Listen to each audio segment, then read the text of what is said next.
L'Éthiopie m'a toujours attirée. Elle m'évoquait des images très contrastées. Les grandes famines de 1984, les conflits meurtriers avec l'Érythrée.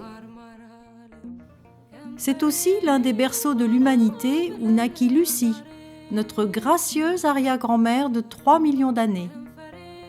Et puis, Arthur Rimbaud et Henri de Maufraide y vécurent des aventures sulfureuses. Territoire grand comme 2 fois la France, fracturé par la grande faille du rift que se partagent des civilisations que tout oppose. Des tribus isolées au sud et au nord, l'Abyssinie, des chrétiens orthodoxes dont les rites remontent aux origines de la chrétienté et dont la langue, l'amharique, a été adoptée par la République fédérale. Et contrairement à ses voisins de la Corne de l'Afrique, la présence des musulmans y est encore assez discrète. L'Éthiopie est unique. Elle a son propre alphabet, la semaine commence le dimanche et à 6 heures du matin, il est midi. L'histoire même de ce pays repose sur des légendes jamais vérifiées. De quoi stimuler notre imaginaire.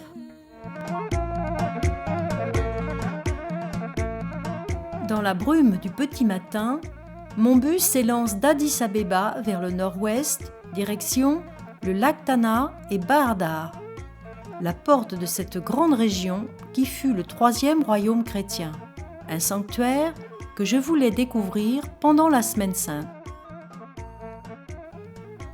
Depuis des millions d'années, la faille du rift creuse de profondes rides dans les hauts plateaux basaltiques de 2000 à 3500 mètres d'altitude.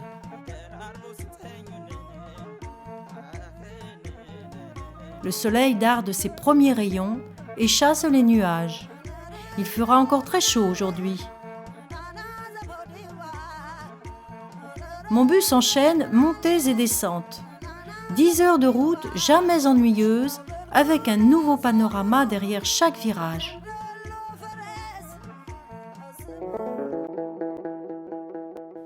Bahardar est une cité commerciale et balnéaire très fréquentée par les Éthiopiens et aussi par les touristes.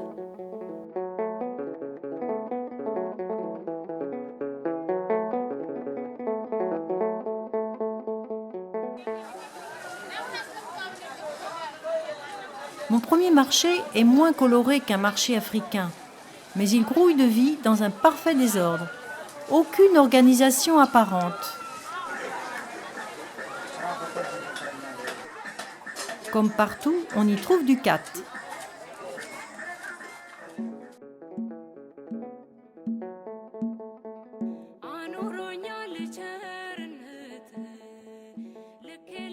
Le lac Tana est une vraie petite mer intérieure.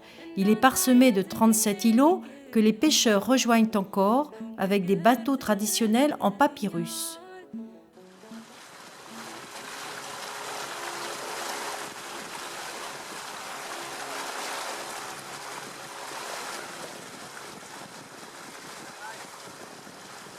Depuis des siècles, des monastères et des églises occupent une vingtaine de ces îles. L'histoire étonnante de la chrétienté éthiopienne démarre comme un conte de fées. Vers 950 avant Jésus-Christ, la reine de Saba, qui était fort belle et très riche, aurait séduit le roi Salomon, fils de David, au cours d'un voyage à Jérusalem. De ce coup de foudre naquit un fils, Ménélik, que plus tard Salomon consacrera roi d'Éthiopie. Salomon confie à Ménélik l'arche d'alliance pour qu'il la cache loin de Jérusalem avant la destruction du temple par les Babyloniens. C'est le coffre en bois recouvert d'or qui contient les tables de la loi données par Dieu à Moïse sur le mont Sinaï est gravé sur 2 pierres. L'arche serait restée dans une île du lac Tana pendant des siècles. Ménélique convertit son royaume au judaïsme et l'Éthiopie se considéra alors comme le peuple élu à l'égal d'Israël. Histoire ou légende ? Nul ne le sait, mais c'est l'un des piliers de la foi des Éthiopiens et cela peut expliquer pourquoi leur rituel s'inspire à la fois du judaïsme et du christianisme. Chaque église possède une pièce pompeusement appelée muséum. Mais certains possèdent de vrais trésors qui ont échappé au pillage des musulmans au XVIIe siècle.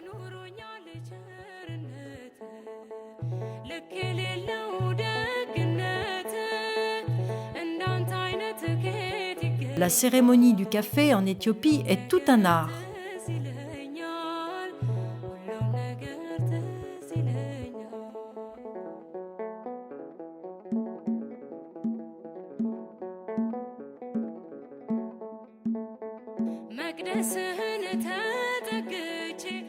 Le Nil bleu prend sa source dans le lac, puis il parcourt une dizaine de kilomètres avant de dévaler une falaise de 45 mètres de haut. Mais à cause d'un barrage, les chutes ne sont plus guère spectaculaires, et encore moins en cette saison sèche.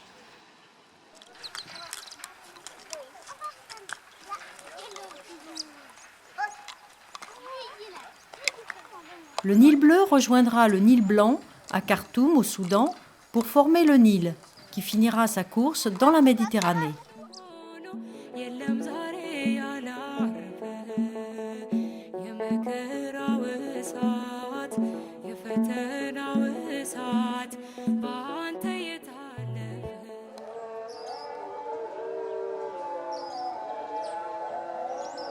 Le château fort de Gondar dresse sa silhouette imposante au milieu de la ville. Il a été édifié en 1635 par le roi Fasilidas et on peut remarquer l'influence architecturale des Portugais qui avaient aidé le pays à chasser les musulmans.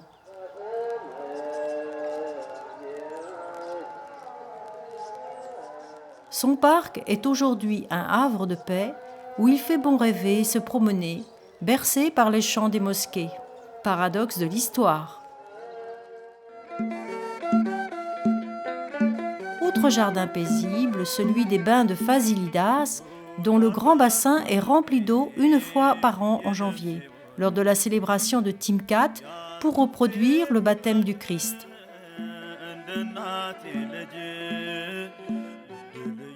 Les racines sinueuses des arbres avalent les murs en pierre.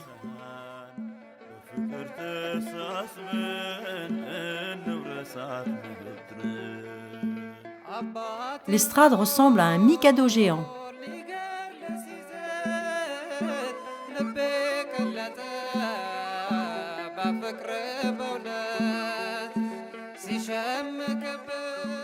La ville elle-même ne semble pas avoir profité des richesses des princes.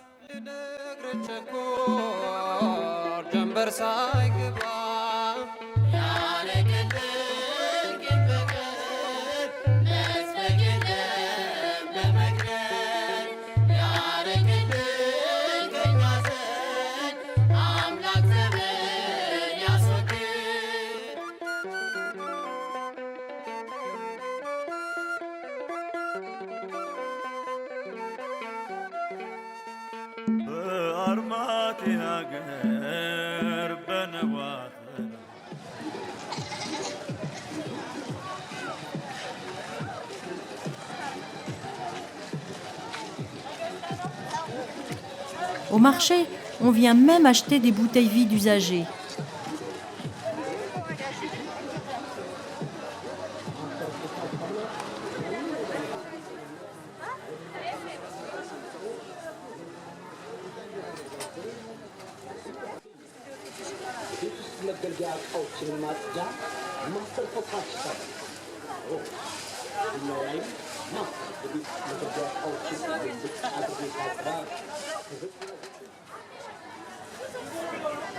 La rue des Couturiers.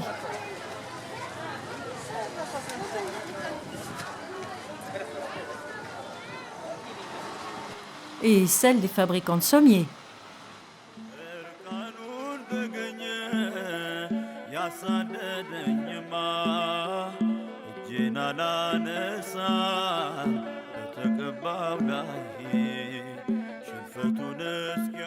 La misère est très présente dans les rues.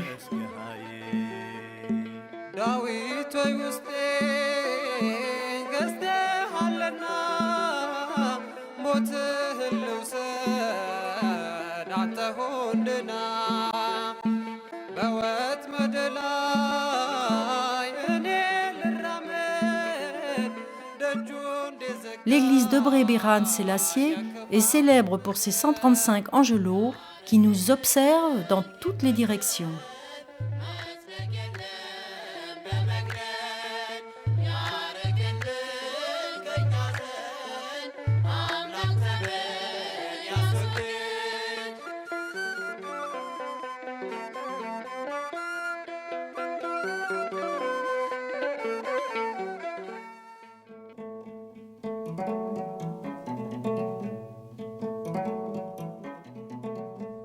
La route de Gondar à Axum est l'une des plus spectaculaires du Nord. Elle longe le parc simien qui offre des treks dans une nature sauvage.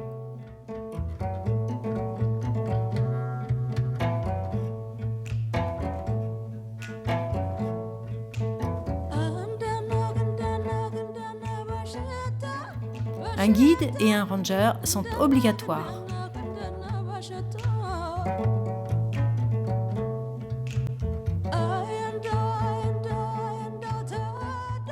Les panoramas sont gigantesques.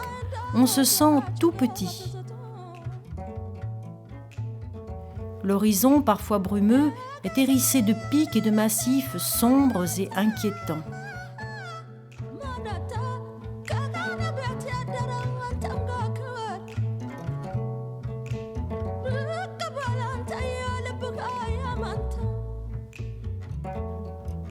Les montagnes tabulaires se terminent brusquement par des falaises qui plongent dans des abîmes où coule en saison sèche un mince filet d'eau.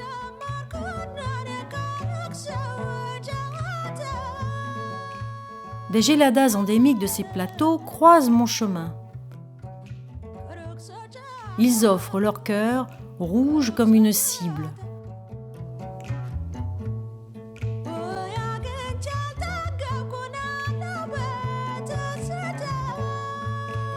Le gîte est à 3200 mètres.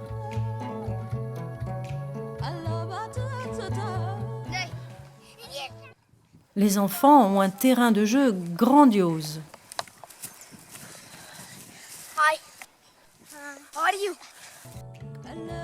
Les corbeaux corbiveaux ont une taille impressionnante et sont très nombreux ici.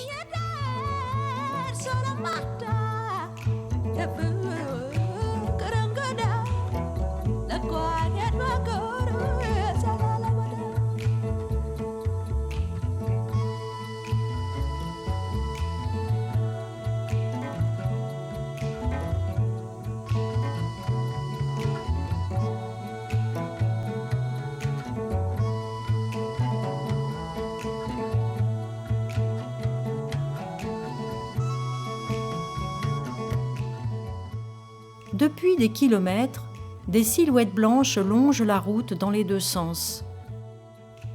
Avec leurs bâtons, les paysans se rendent au marché de Debark ou en reviennent. Les plus chanceux ont un cheval, un âne ou une charrette.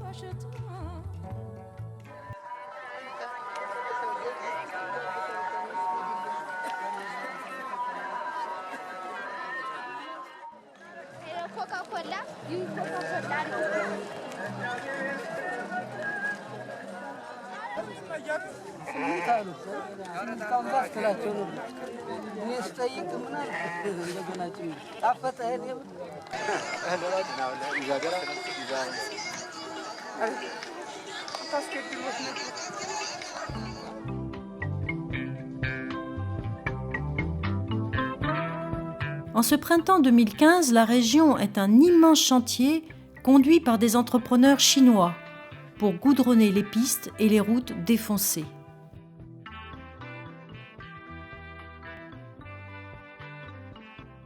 Mais ce grand pas vers la modernité se fait sans ménagement pour les populations des villages déjà très pauvres qui subissent la boue et la poussière pendant des mois. Les maisons en torchis, en ciment coloré ou en bois sont rasées.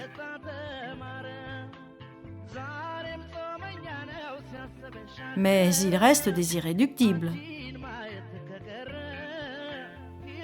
Le gouvernement impose un habitat certes moderne et plus confortable, mais bientôt tout le pays sera uniformisé.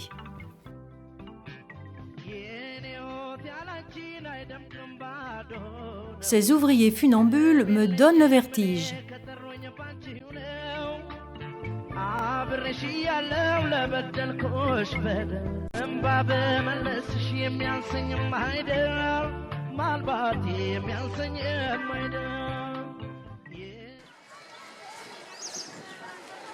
J'arrive à Aksoum. La ville est en pleine effervescence. Les pèlerins viennent de toute la région pour célébrer Hosanna, la fête des rameaux. Ils resteront plusieurs jours.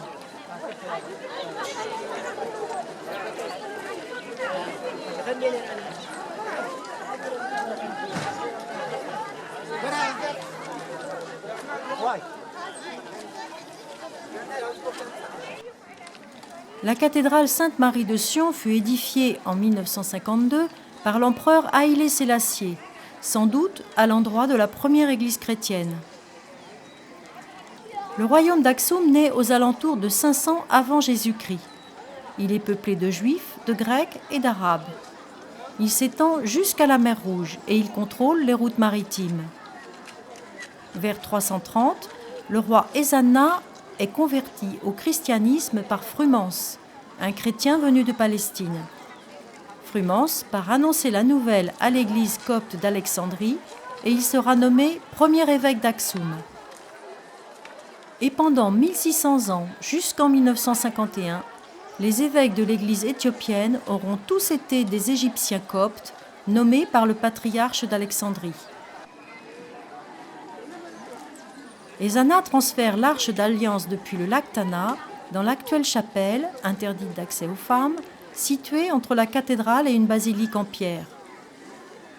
Alors que la disparition de l'arche d'alliance de Jérusalem reste un mystère pour les historiens, les Éthiopiens sont toujours convaincus qu'elle est entre ces murs. Et depuis des siècles, un moine se sacrifie pour la protéger jour et nuit. Et chaque église en possède une réplique sacrée. Le royaume d'Aksoum fut le deuxième État chrétien de l'humanité après l'Arménie et avant l'Empire romain. Mais la religion est restée longtemps cantonnée à la cour d'Aksoum. Au 7e siècle, l'islam finit par envahir la Corne de l'Afrique et l'Éthiopie est isolée du reste du monde chrétien. Ce sera la fin du royaume d'Aksoum. Quelques heures avant la cérémonie des rameaux, les pèlerins viennent s'installer autour du figuier sacré sur une grande place qui est encore en chantier. Et l'on assiste à l'étonnant ballet des ouvrières qui s'activent dans un bruit de dameuses et dans la poussière juste au pied de l'estrade officielle.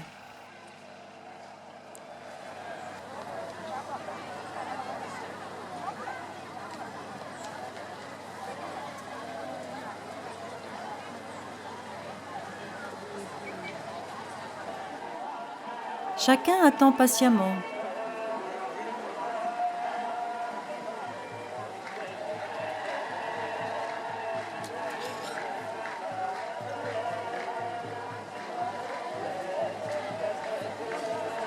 Et moi, j'admire le fin tressage des cheveux et les tatouages typiques des femmes de la région du Tigray.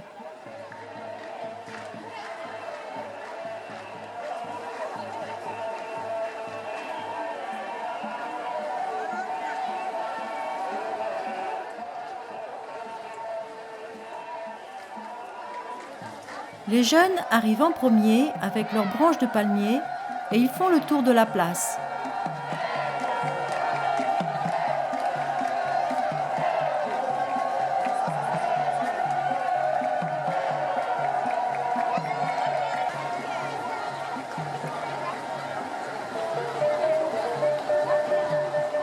Une très mauvaise sono diffuse des chants.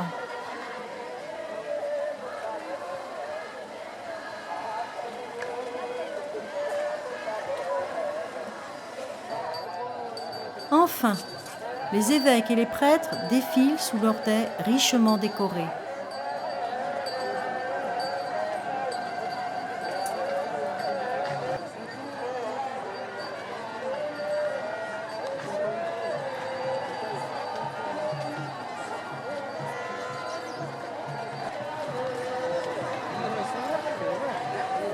Le patriarche et l'archevêque d'Aksum prennent place sur leur trône.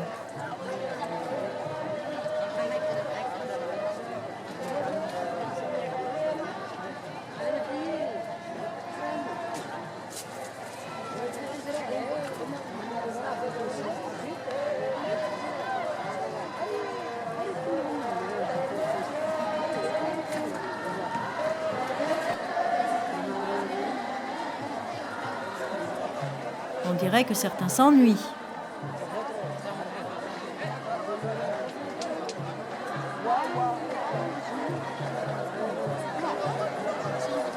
La nuit va bientôt tomber.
Pour mon regard occidental, il y a un manque de coordination évident, car les jeunes reviennent en courant. Cela ne perturbe guère les chanteurs. Du reste, je ne trouve pas leur chant très harmonieux.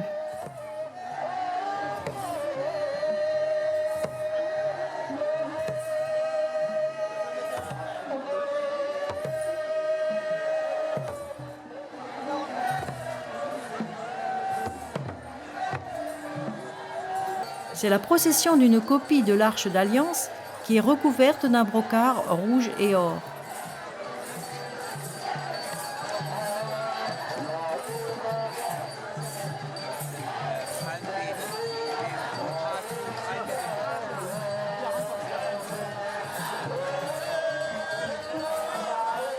Et l'estrade se vide rapidement pour aller suivre le cortège. La cérémonie fut belle, mais pour moi, elle ressemblait plus à une parade, car je n'ai guère ressenti de ferveur religieuse.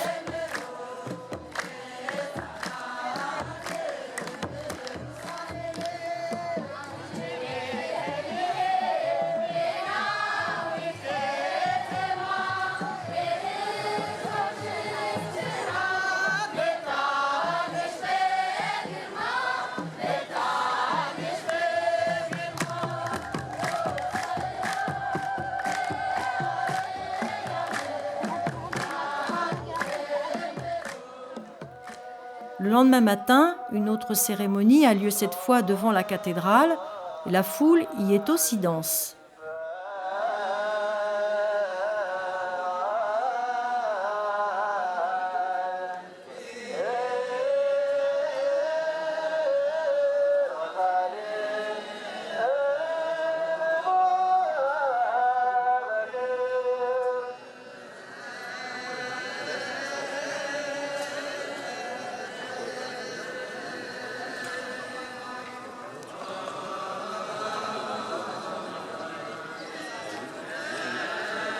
Elle s'achève dans la cohue, car chacun se précipite pour avoir son bout de rameau béni.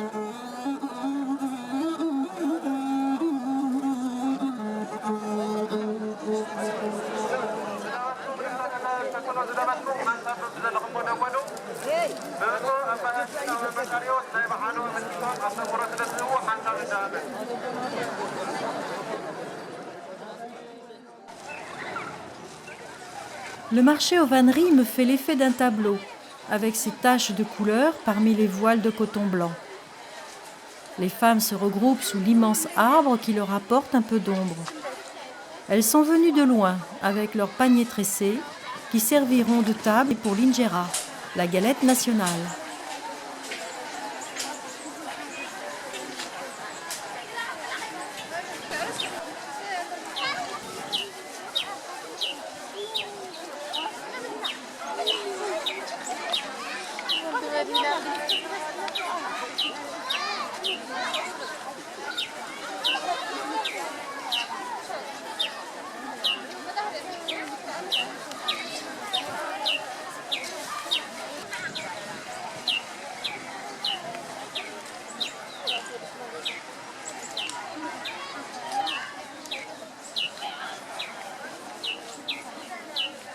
Aujourd'hui, c'est l'occasion d'acheter un chasse-mouche,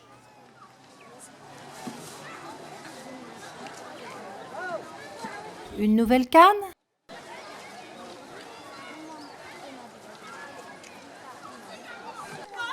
et au grand marché, une écharpe aux bordures colorées ou une robe traditionnelle.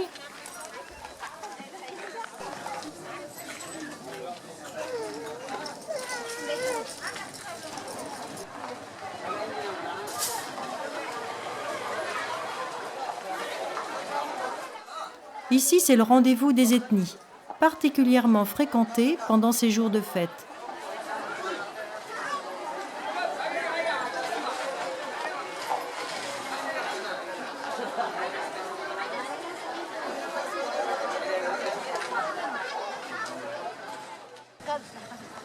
On vient aussi acheter son dromadaire.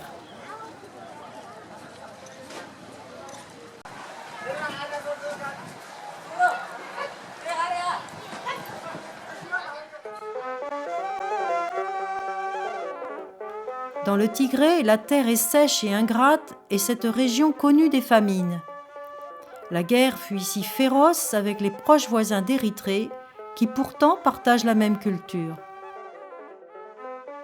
La pierre sert à construire des fermes encerclées de murs ou des terrasses afin de cultiver même sur les pentes abruptes.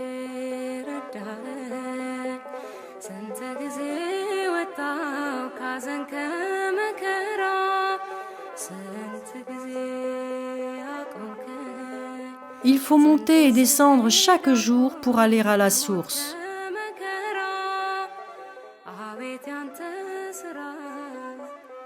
En avril, la moisson est presque terminée et les meules rondes sont protégées du bétail par des murs.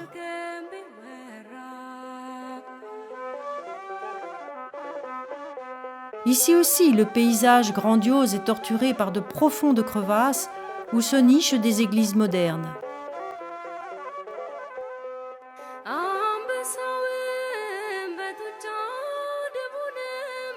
Je pénètre au cœur du berceau de la chrétienté éthiopienne. La langue des Tigréens est restée proche du guèze qui était celle de la liturgie au Moyen Âge. En 450, des chrétiens de Syrie et de Constantinople se séparent de l'Église officielle orthodoxe. Ils fuient en Égypte où ils découvrent la biographie de saint Antoine, largement diffusée à l'époque, qui prône la vie monastique. Parmi ces religieux dissidents, les 9 saints vont convertir les populations d'Éthiopie et fonder les premiers monastères retirés du monde qui vont se multiplier rapidement dans le massif du Guéralta avec ses pics rocheux qui émergent au milieu de plaines. On compte 120 vieilles églises dispersées sur plusieurs kilomètres, accrochées à des pitons et dans des sites les plus improbables. Protégée par ces hauts plateaux impénétrables, la religion a très peu évolué au cours des siècles C'est pourquoi les célébrations sont restées fidèles à celles des premiers chrétiens. Quelques jours sont nécessaires pour faire le tour des églises en voiture privée. Les touristes sont peu nombreux, ce qui permet de profiter tranquillement de ces sites majestueux. Il faut prendre un guide car certaines églises sont très isolées et seulement accessibles après une longue marche qui permet d'ailleurs de traverser les hameaux et les champs. Des églises sont entièrement creusées dans la roche ou construites dans des grottes existantes. Le guide contacte le prêtre qui est souvent un agriculteur pour venir ouvrir la porte.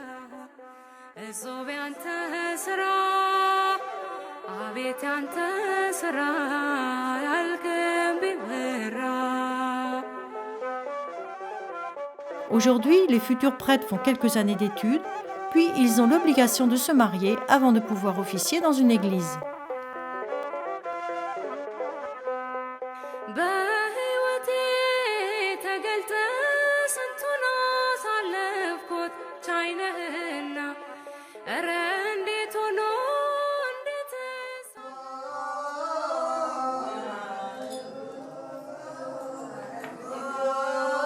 C'est la semaine sainte et les cérémonies sont plus nombreuses.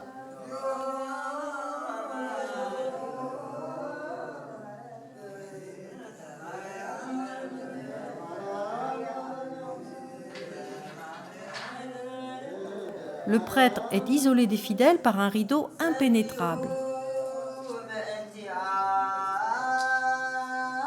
Il dit la messe à la lueur d'une bougie.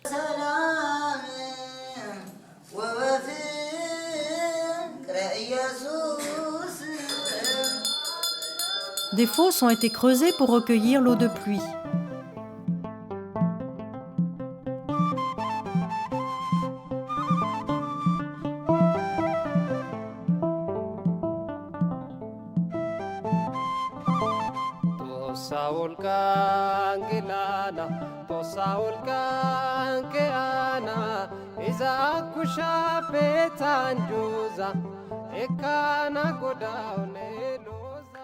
Depuis des siècles, les Afars, musulmans sunnites éthiopiens, vivent grâce à la récolte du sel dans le désert du Danakil. Et les caravanes cheminent pendant des jours pour aller vendre leurs bars sur les marchés.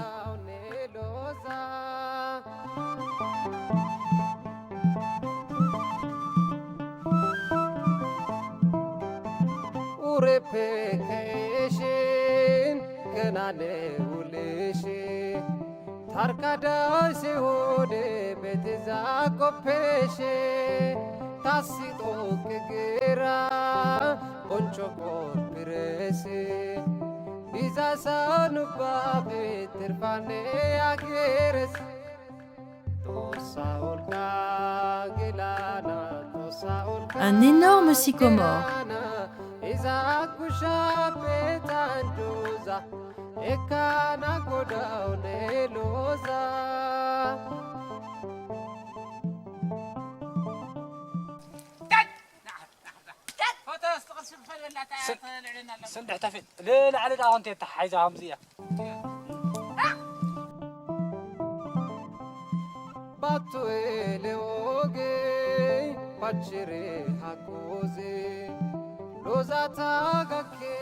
En chemin, je prends un cours de tressage des cheveux. Il faut beaucoup de patience. Après les travaux des champs, les femmes confectionnent de la vannerie. Un étroit sentier nous conduit avec le prêtre jusqu'à cette église construite dans une grotte naturelle.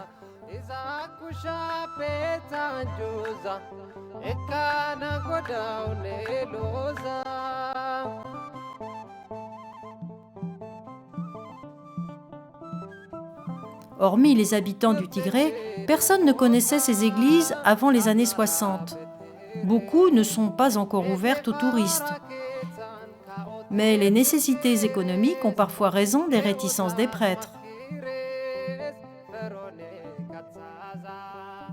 Ici, nous arrivons après la messe et nous devons d'abord boire une bière locale dans une pièce sombre attenante à l'église.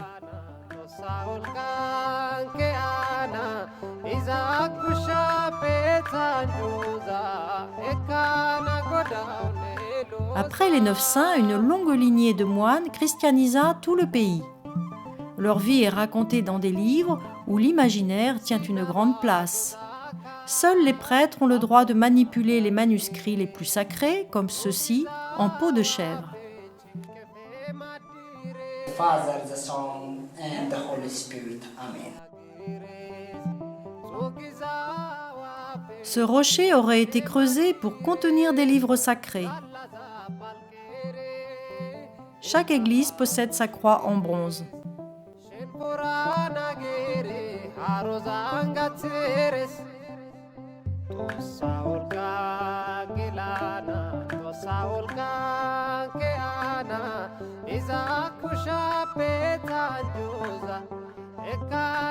Au retour, la visite d'une ferme montre la simplicité de la vie de ses agriculteurs.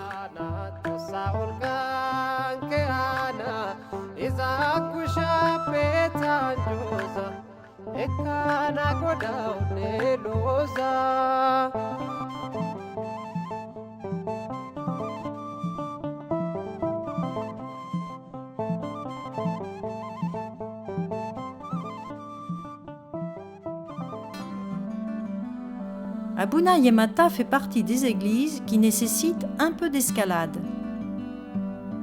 J'en ai fait l'expérience à 2500 mètres d'altitude. Même si la paroi n'était pas très haute, le surplomb de 800 mètres avait de quoi m'inquiéter. Et pour moi, c'était une première. Il faut monter pieds nus, car nous sommes dans un lieu sacré. Go. Une jeune touriste me précède.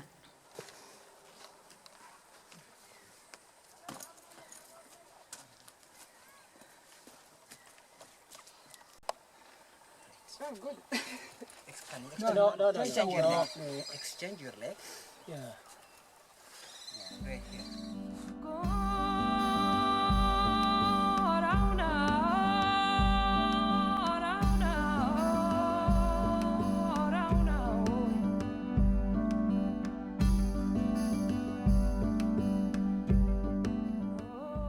Il faut rejoindre l'étroite corniche au-dessus de l'abîme.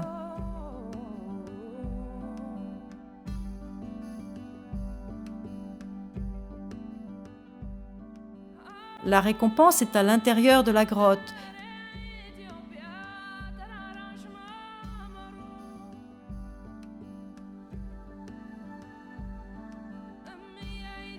Même le plafond est peint.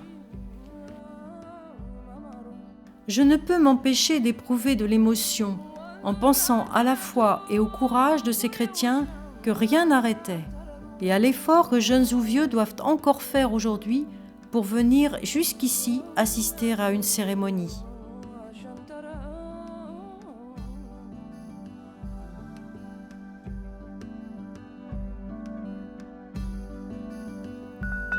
La cloche.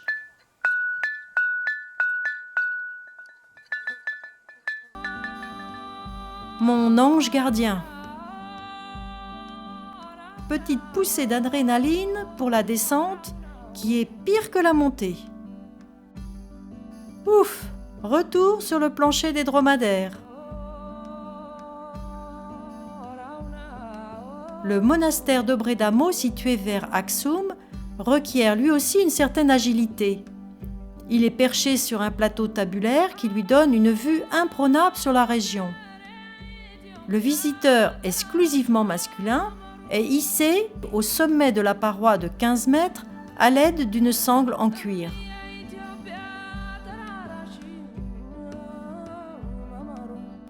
La petite ville d'Ozien est aussi frappée d'alignements.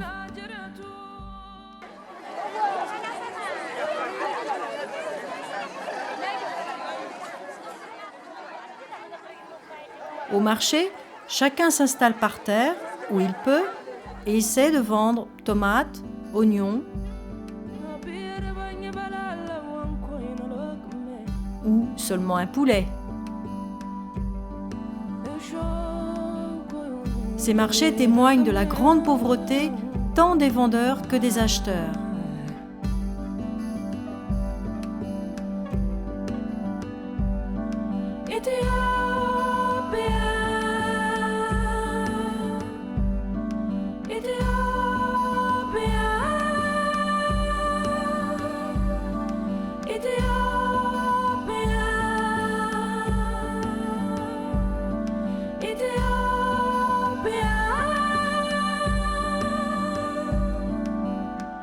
Attention à ne pas marcher sur des œufs.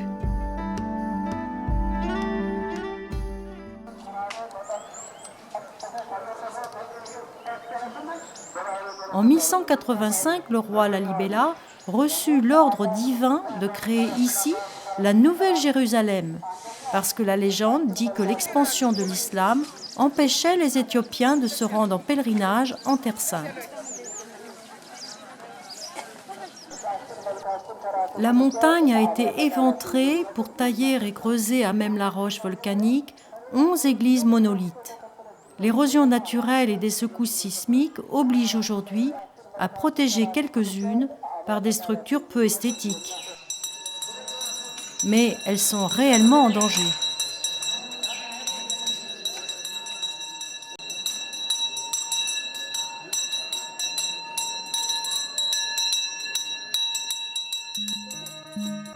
Ces travaux gigantesques se seraient étalés sur seulement 24 années parce que les anges ont donné un coup de main.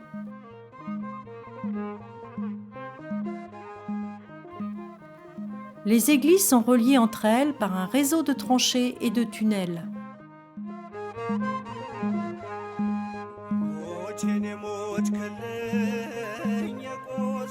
Il est possible qu'à l'origine, elles n'aient pas toutes été des lieux de culte.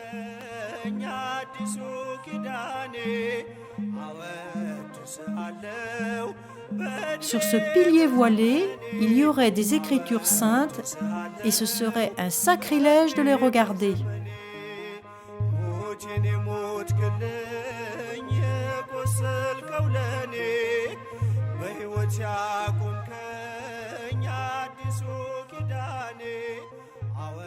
Une énorme fosse était creusée dans la roche tendre, dégageant au centre un bloc quadrangulaire.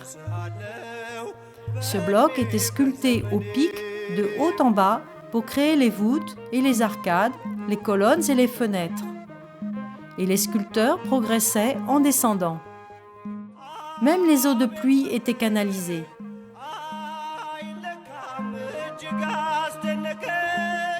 À la veille de la fête de Fasika, la Pâque orthodoxe, les chants résonnent sous ces hautes voûtes.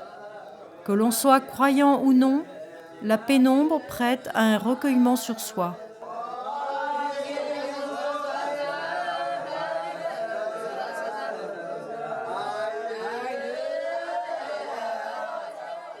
Auprès de traditionnelles maisons rondes, des étudiants prient tout en peignant des souvenirs qui sont bien utiles à l'économie du village.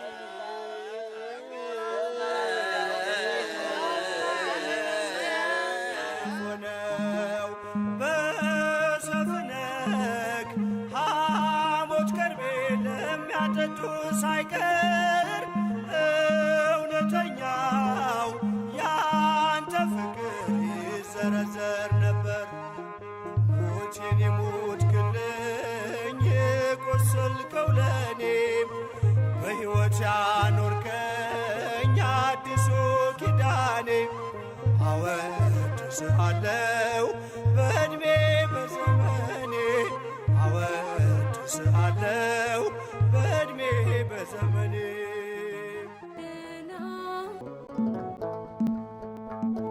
Isolée des autres églises, celle dédiée à Saint Georges est la plus connue et la plus étonnante. Haute de 15 mètres, elle a été sculptée en forme de croix grecque.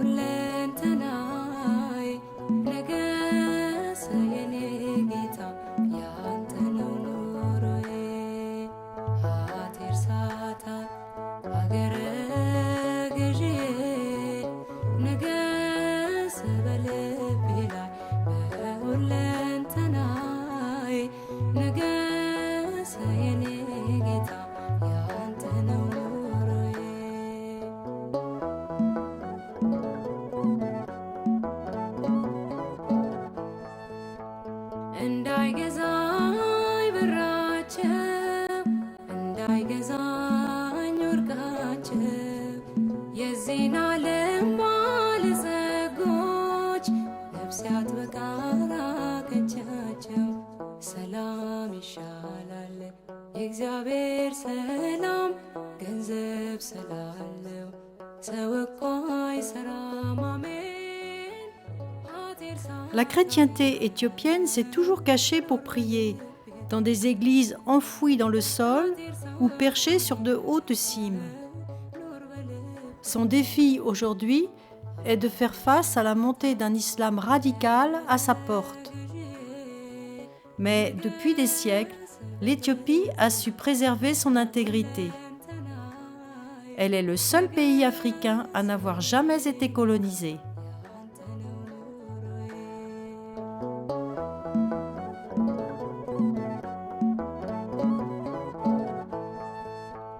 ስለሮጡ